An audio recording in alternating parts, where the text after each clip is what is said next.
introduction. So we just heard how you can, make sure you don't pay too much tax. But before you can think about paying tax, you have to make money, right?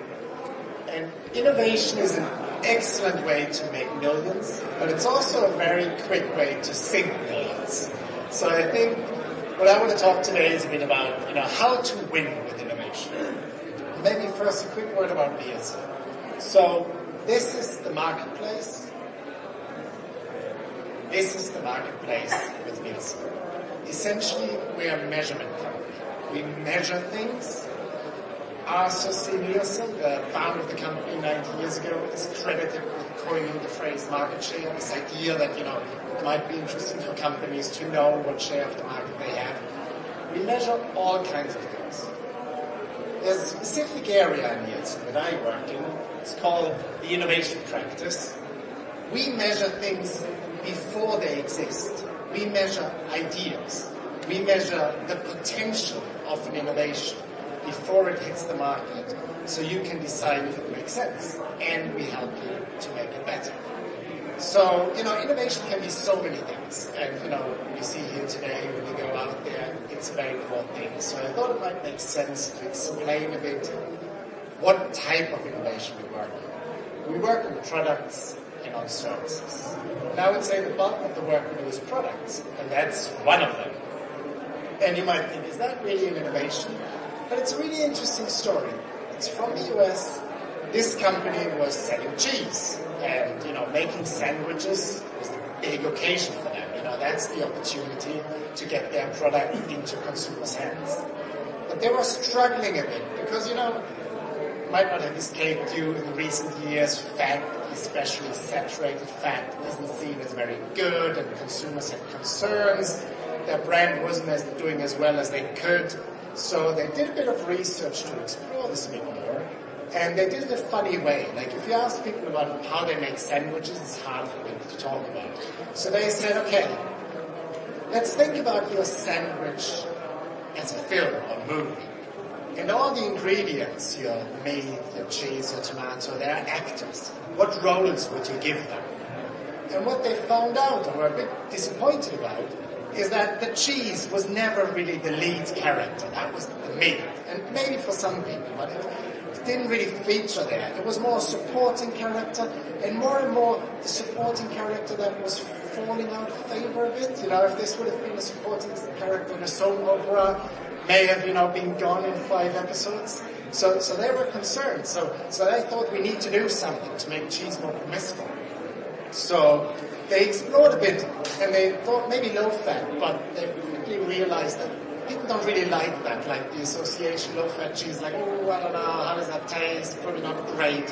So what they did is really clever. Essentially, they took the cheese they already had, and they sliced it very thin.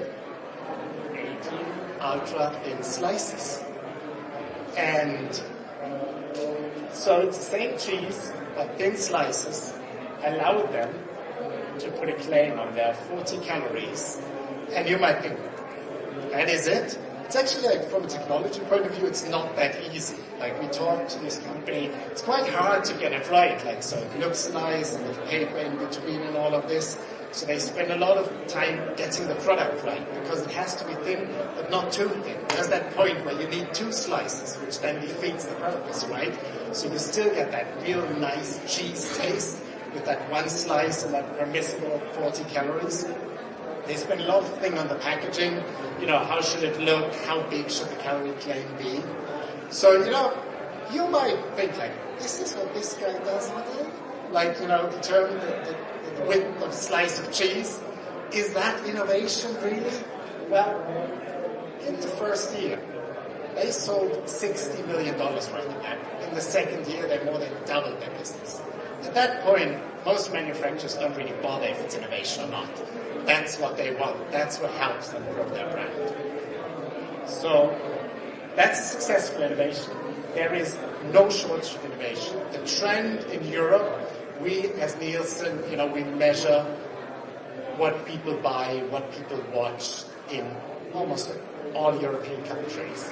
And if we look at the trend, there is a lot of innovation happening. If you look at just the new products, the new SKUs that show up, it's thousands in each market.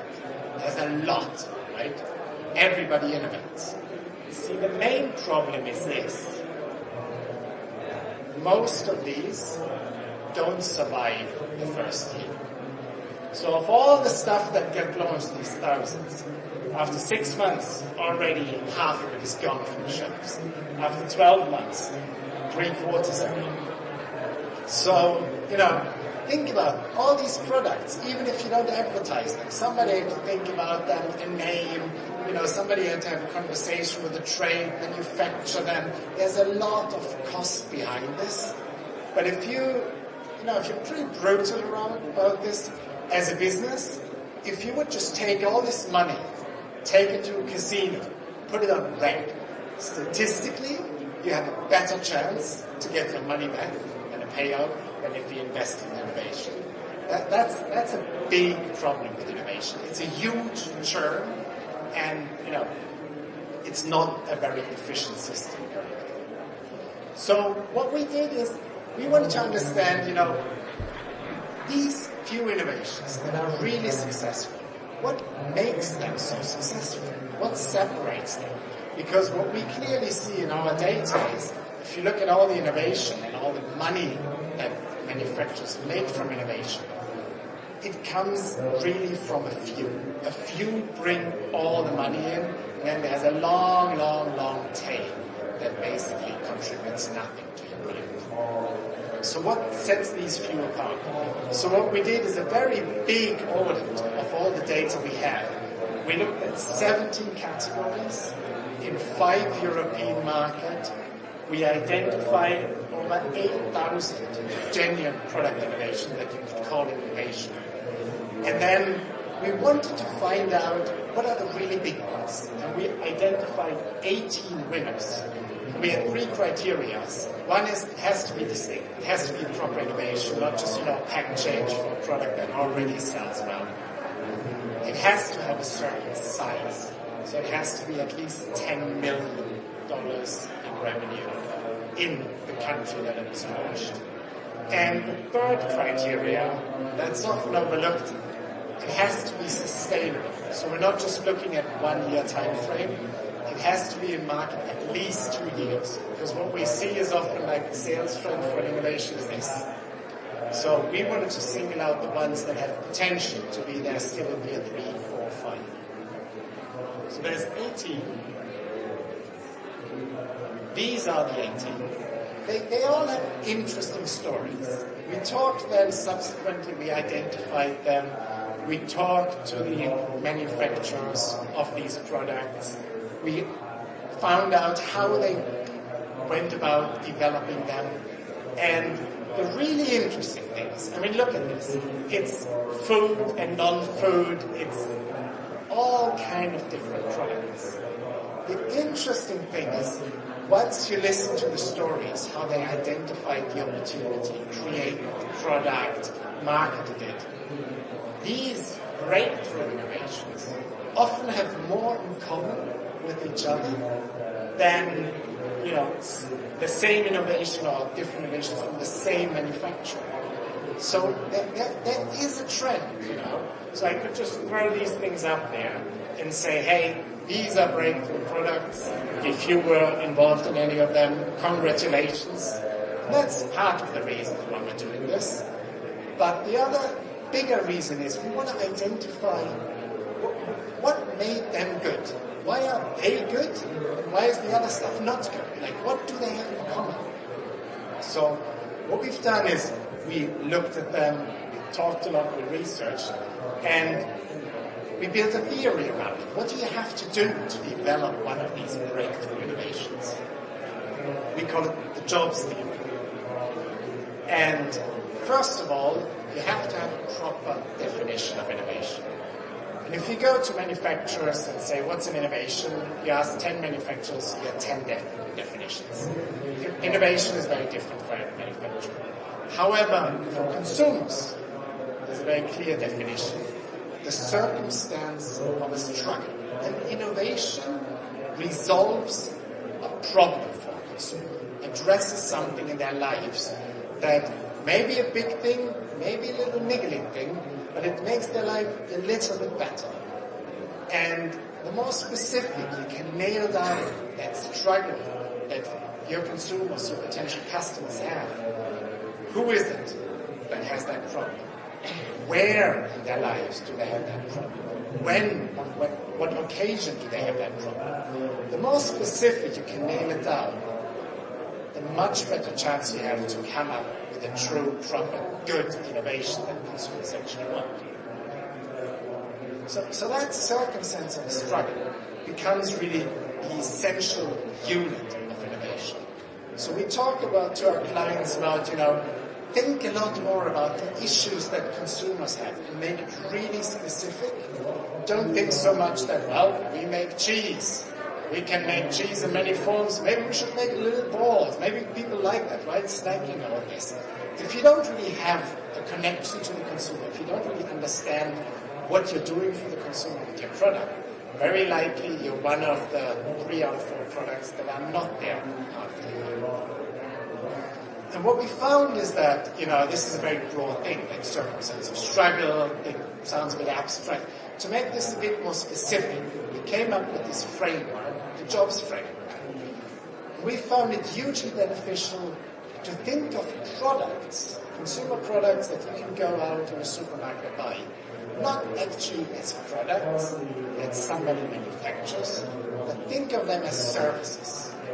Think of them as services that consumers pull into their lives to resolve a certain issue they have. Once you think about your products in terms of what service does that do for a consumer, you have a totally different mind frame. These services have clear hiring and firing criteria. Often, consumers are already doing something. So they may have an inadequate solution to their problem. You have to identify this. Be clear when you have an idea for an innovation. Be able to tell people what people will stop doing if they start adopting your product. What is getting fired? If you can't answer that question, then either you're one of the rare unicorns that create on-top consumption, and everybody will love you for that. But likely, you might not know it enough. You haven't done enough research. So unless you really know what your product is substituting, you don't know, you haven't nailed the job. So once you nail the job, you can actually, and it's quite fun, you can write a very clear specification for that job. Almost like when you're hiring for a position.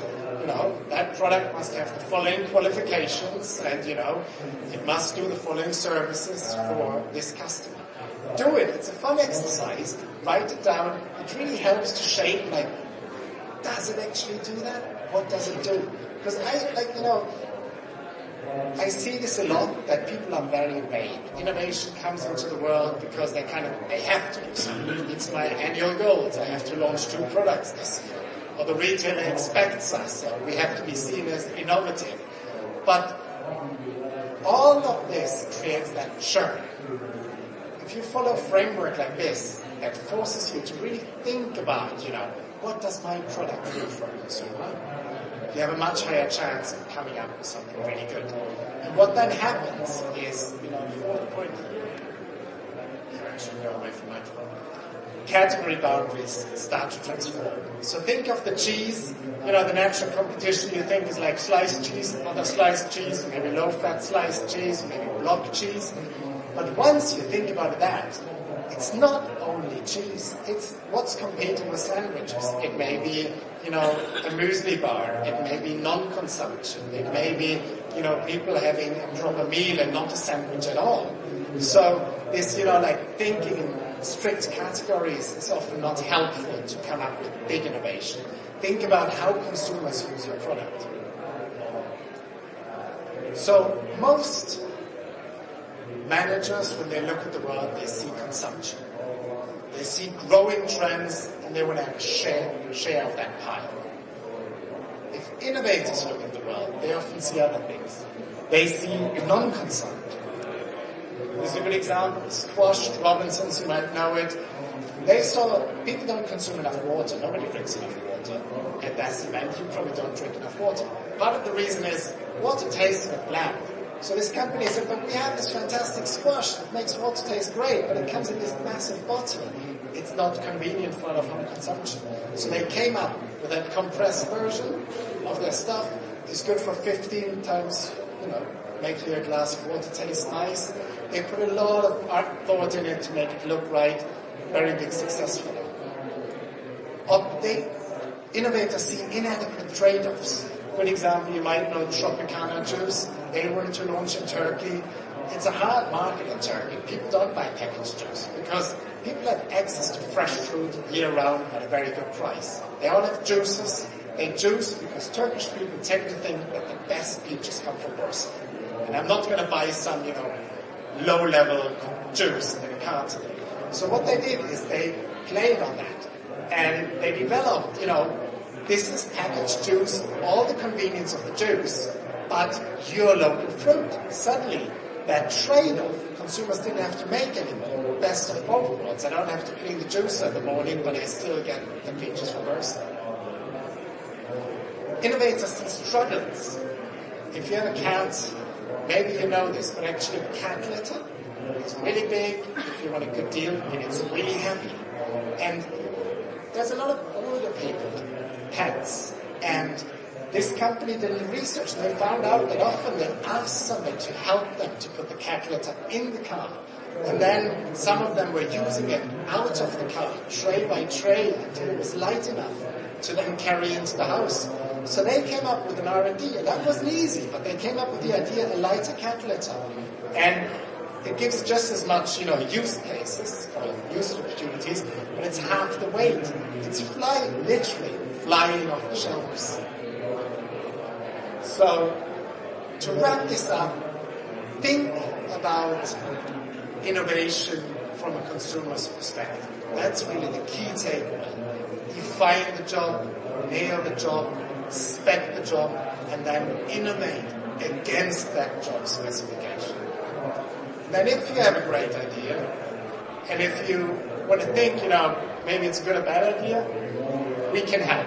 Nielsen has a comprehensive suite of services that helps testing innovation before they hit the market. And what we can achieve with that services is to dramatically increase the chances of success. So it's not a casino game.